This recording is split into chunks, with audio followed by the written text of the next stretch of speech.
L'illustratrice jeunesse Rebecca d'Outremer se fait conteuse et chanteuse le temps d'un spectacle à la BFM de Limoges.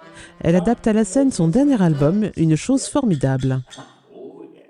Les deux amis pressèrent leur tête entre leurs mains pour mieux se souvenir. Mais qu'est-ce qui peut bien sortir d'une tête quand on la presse?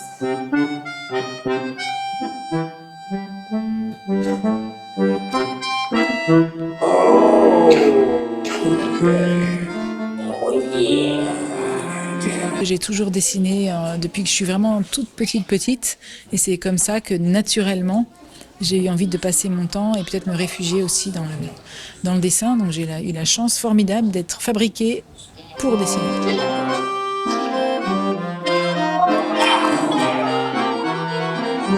Je suis passée par un autre spectacle d'abord. On est souvent invité à présenter notre travail, à raconter notre vie, le processus de création, des images, etc.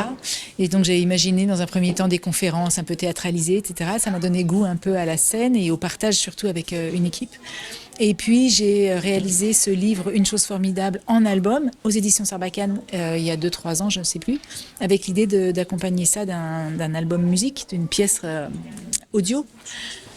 Donc on a créé d'abord le livre et on s'est dit quand même c'est trop bête de ne pas aller le produire sur scène en direct avec les musiciens. Ce n'est pas du tout de cette chose formidable-là dont je voulais te parler.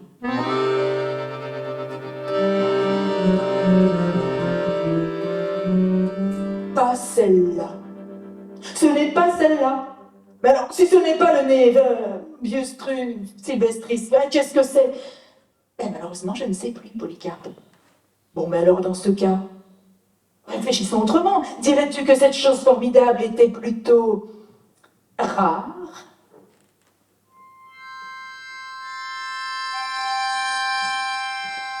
Ou très banale?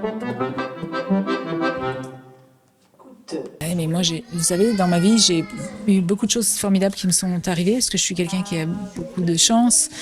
La chance de vivre déjà de ma passion, de pouvoir être écoutée par des éditeurs qui veulent bien publier les histoires que je souhaite.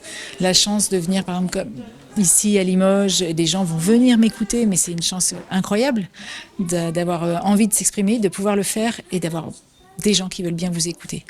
Ça apaise beaucoup, donc je ne demande rien d'autre que ça.